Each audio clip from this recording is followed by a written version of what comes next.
selanjutnya juga refleksi, merefleksikan, mengevaluasi kenapa sih ini sampai terjadi mungkin ya Pak. Kemudian berkontemplasi hari ini kita harus merubah apa. Kemudian kita refleksi bagaimana ke depan GMB. Dan saya tetap meyakini bahwa ketika kita mengambil hikmah dari pelajaran insiden Mapolda Jabar ini, tentunya akan menjadi sebuah kebaikan. Karena saya juga yakin setiap orang yang mau naik kelas itu kan harus ada ujian ya Pak ya. Dan ini tergantung kepada drive kita, keinginan kita, spirit kita untuk tetap eksis. Saya sih berharap seluruh jajaran dimanapun berada tidak merasa kecil hati dengan adanya ini. Karena saya meyakini lembaga itu tidak bersalah. Karena ini kan persoalannya jadi personal begitu Pak ya. Mungkin kelalaian, kehilafan dari teman-teman kita yang pada saat melakukan itu sulit juga mengontrol massa yang sudah besar begitu.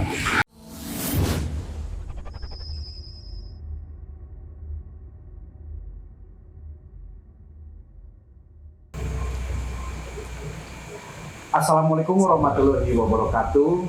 Sahabat setia Corong dimanapun berada, apalagi bersama saya Denny Kusuma di acara Corong News.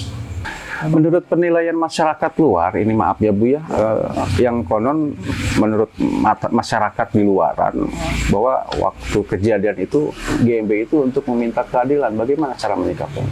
Kalau memang situasi gerakan itu memang saya pikir ya, betul ya Pak, itu kan meminta keadilan dan wajar-wajar saja. Satu situasi yang memang mungkin dirancang secara perencanaan ini kurang matang.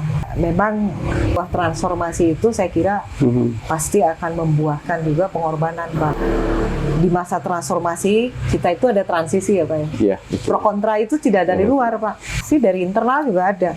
Nah banyak sekali sejak pengalaman saya di 2012 sampai kemarin sebelum pasca insiden itu, bahwa Dewan Pakar itu sudah memberikan arahan-arahan dan masukan-masukan khususnya kepada Bapak Ketua Umum sekaligus pendiri bahwa ini loh Pak, arah GMB itu yang baik harusnya seperti begini, kemudian membangun step by stepnya, peta jalannya seperti ini begitu Pak.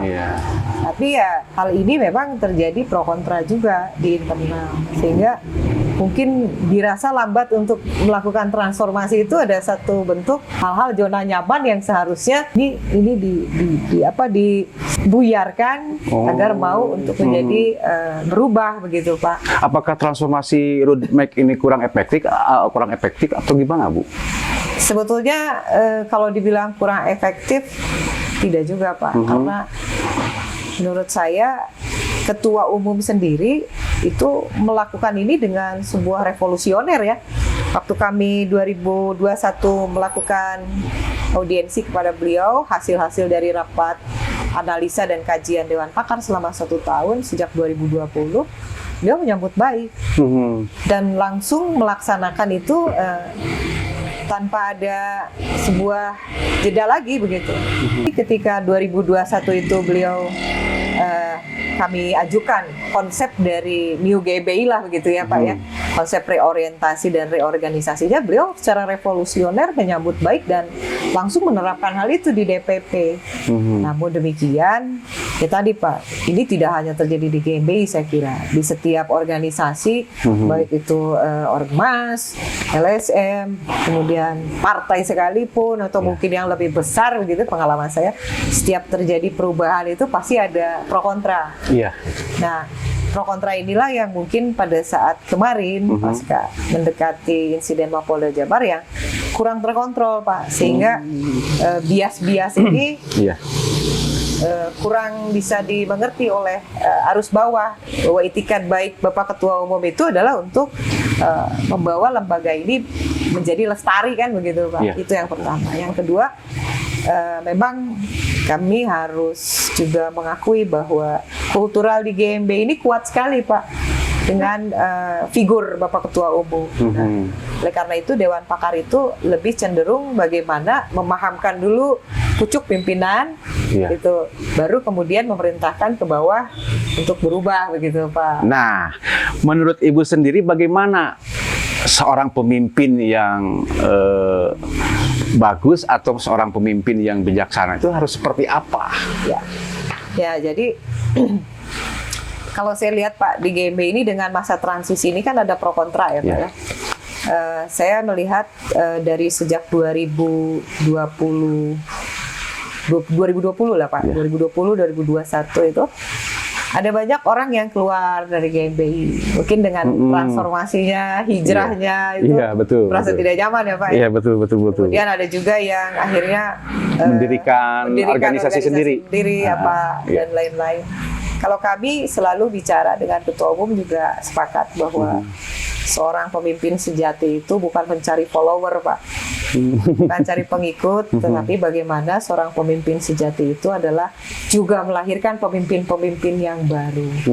Jadi ketika ada yang keluar atau ada yang mendirikan organisasi lain, kami berpikir berarti ya organisasi ini telah melaksanakan fungsi dan ininya ya Pak, keorganisasiannya sehingga melahirkan para pemimpin-pemimpin yang baru begitu. Menurut saya begitu. Dan itu ada di kategori Fauzian Rahman, menurut saya dia punya talenta untuk itu. Dia melahirkan para ketua distrik, mendidik ketua distrik dari nol sampai menjadi mungkin bisa menjadi besar, kemudian mampu mengelola orang banyak dan lain-lain. Terus harapan Ibu seperti apa setelah diresmikannya komite penyelenggara organisasi ini untuk kedepannya? Mau seperti apa? Harapan saya, karena ini saya sudah melahirkan buku Pak tentang selayang pandang yang nanti juga Bapak Ketua Umum akan kami berikan. Kemudian juga ini ada roadmap transformasi kelembagaan LSM GMBI dari Dewan Pakar yang rencananya Rakernas itu akan kami publikasikan sebagai bentuk kebijakan. Dan Bapak Ketua Umum akan melakukan ini. Harapan kami dengan jeda waktu yang mungkin cukup singkat, kemudian juga kami secara bilang ini kebijakan darurat ya Pak ya, karena adanya kondisi insiden ini.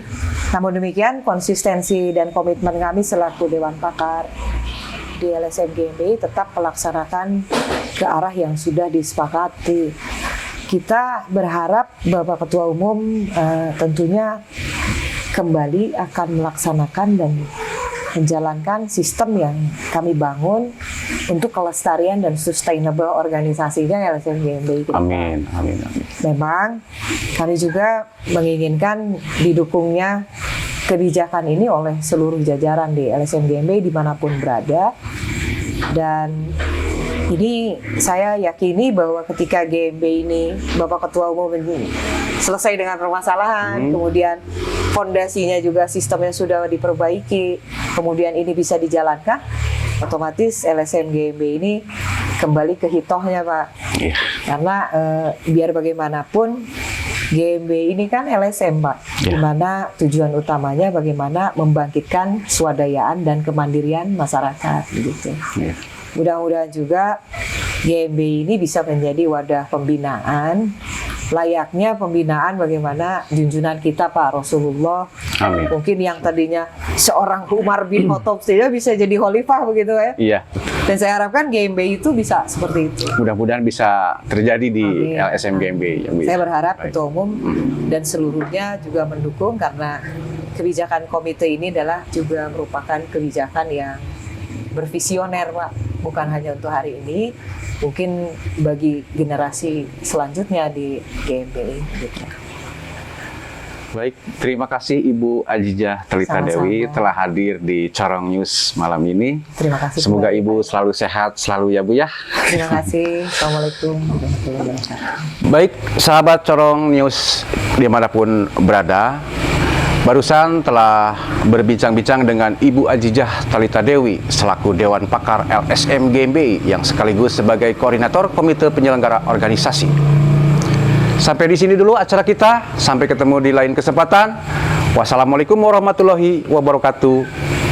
Jabat erat.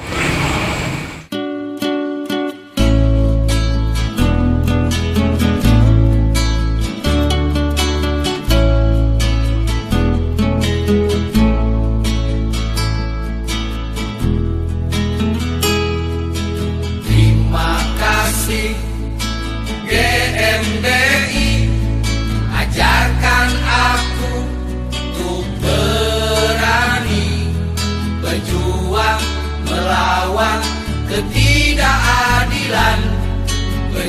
berjuang melawan